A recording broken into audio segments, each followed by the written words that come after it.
Noches, voy a grabar mi examen de macroeconomía. Estoy mirando la pantalla de mi respaldo. Ahora voy a mirar hacia el otro lado porque voy a hacerlo con el computador. Esto que estoy grabando va a quedar como respaldo. Buenas noches. Voy a comenzar con mi examen de macroeconomía, la parte oral. La primera pregunta dice así. Usted es nombrado asesor del gobierno de un país que posee un alto nivel de desempleo, inflación, precariedad en su aparato estatal y poca credibilidad en su sistema económico. La pregunta uno dice, mencione y analice dos políticas fiscales tendientes a fortalecer su aparato fiscal. Comente el impacto de ellas. Bueno, primero decir que la política fiscal se adapta a cada país con el fin de generar crecimiento.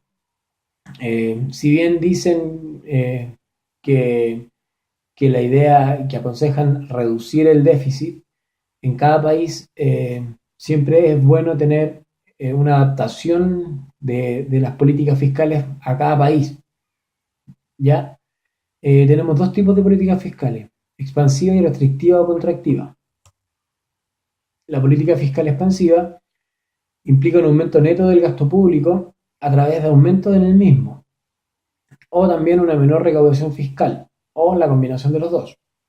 Con esto se da lugar a un déficit presupuestario mayor o un menor superávit. Esta política se asocia generalmente con un déficit fiscal. La política fiscal restrictiva se produce cuando el gasto neto del gobierno se reduce, ya sea a través de una mayor recaudación fiscal, una reducción del gasto público o la combinación de ambas. Esto lleva a un déficit fiscal menor o a un mayor superávit. ¿Ya? Si el gobierno bueno, se habla cuando está el gobierno se habla de un presupuesto equilibrado. La política de contracción fiscal se asocia generalmente con un superávit. Bueno, decir que aún con las ventajas que puedan traer las distintas herramientas que componen una política, el Estado debe ser súper cuidadoso de no pasarse en las medidas o excederse en las medidas que tiene que tomar, porque estas medidas pueden afectar las finanzas públicas y aumentar el déficit fiscal a niveles muy peligrosos que pueden afectar la estabilidad económica de un país o del país, digamos.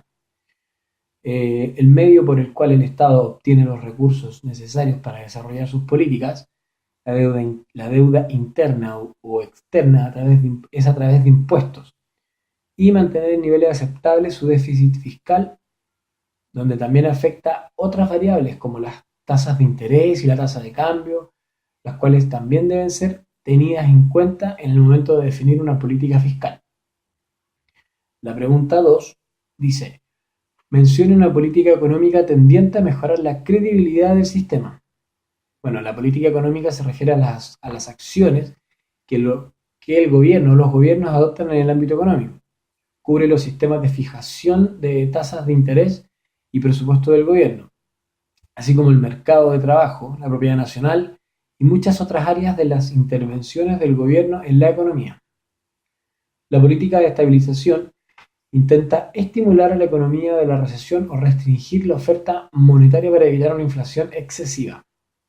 La política monetaria es la que controla el valor de la moneda mediante la variación de la oferta de dinero para controlar la inflación y el estímulo del crecimiento económico. Esta se refiere a la cantidad de dinero que está circulando en el país y en consecuencia a las tasas de interés y la inflación. La tasa de interés la define el gobierno. Los ingresos de las políticas y controles de precios que tienen por objeto la imposición de controles de carácter no monetario sobre la inflación y la reserva de requisitos sobre el multiplicador monetario. Bueno, ese fue mi examen. Muchas gracias. Hasta luego.